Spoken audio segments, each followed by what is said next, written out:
They say Las Vegas is the city where dreams are made and lost.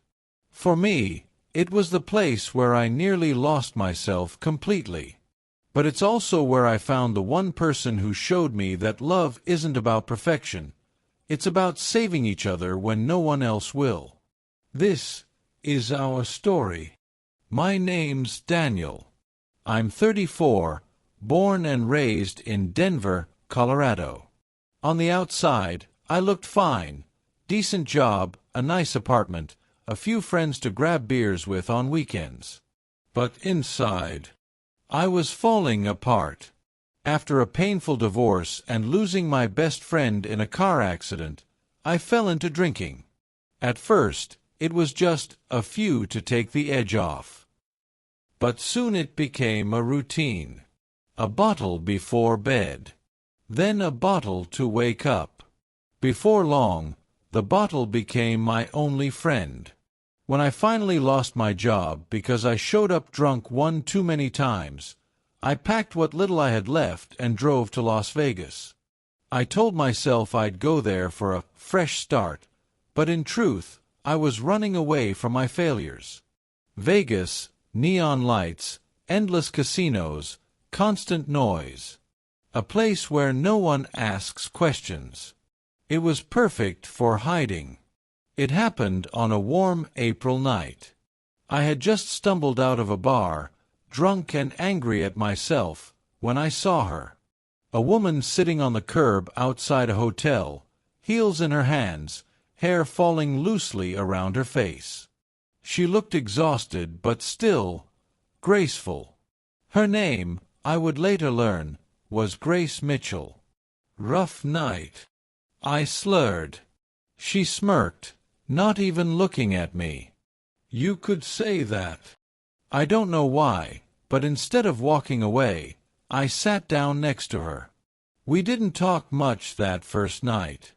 Just two strangers sitting in silence while the chaos of Vegas swirled around us. But the next night, I saw her again. And the next. It was like fate kept throwing us into each other's path. Grace was 29, working as a cocktail waitress at one of the casinos. She was beautiful, but not in the flashy, perfect way you'd expect in Vegas. There was something real about her, her tired smile, the way she'd roll her eyes at drunk customers, the way she laughed with her whole body. It didn't take long for us to open up. She told me she'd moved to Vegas chasing dreams of becoming a singer, but life didn't work out that way. Now, she was just surviving. And me. I confessed about the divorce, the drinking, the hole I was stuck in. She didn't judge. She didn't try to fix me. She just listened. And for the first time in years, I felt seen. We started spending more time together. Long walks down the strip after her shifts. Sharing cheap breakfasts at diners when the city was finally quiet. One night, she dragged me into an empty karaoke bar. "Sing something," she said. I laughed. "I can't sing. Neither can I anymore. That's the point. Just try." So I did. Off-key, awful, but when she joined in, laughing, I swear I forgot about the bottle for a whole night. With Grace, I felt alive. Not healed, not perfect, but alive. It wasn't long before our friendship turned into something deeper. One evening, after weeks of dancing around it, she kissed me outside her apartment. It was soft, hesitant, like she was testing if I'd pull away. But I didn't. I kissed her back, and in that moment, the world finally felt still. Our relationship wasn't easy. My drinking scared her. Her exhaustion scared me. But somehow, we held on to each other. "Why me?" I asked once. She smiled. "Because I see the man behind the mess. And he's worth fighting for." But love doesn't erase demons overnight. One night, after a bad spiral, I showed up at her place drunk and angry. I said things I didn't mean, hurtful, cruel words. She cried, told me she couldn't watch me destroy myself. She left. For 3 weeks, I didn't hear from her. I drank harder than ever. Vegas felt emptier than it had before I met her. And then one morning, I found a note slipped under my apartment door. It was Grace's handwriting.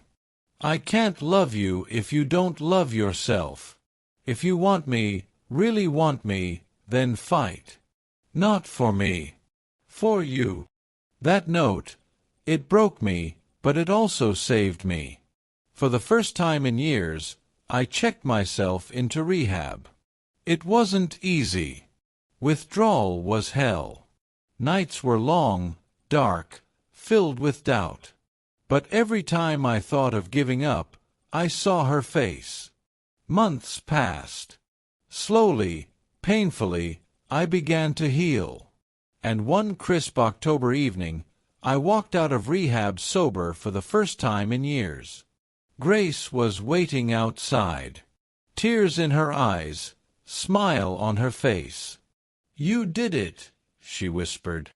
"No," I said, pulling her close. "We did it." Life didn't magically turn perfect after that. I still had bad days.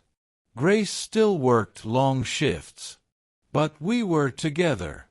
We started planning little things, weekend trips, maybe leaving Vegas one day, maybe building a family. For the first time in forever, hope wasn't just a word. It was real.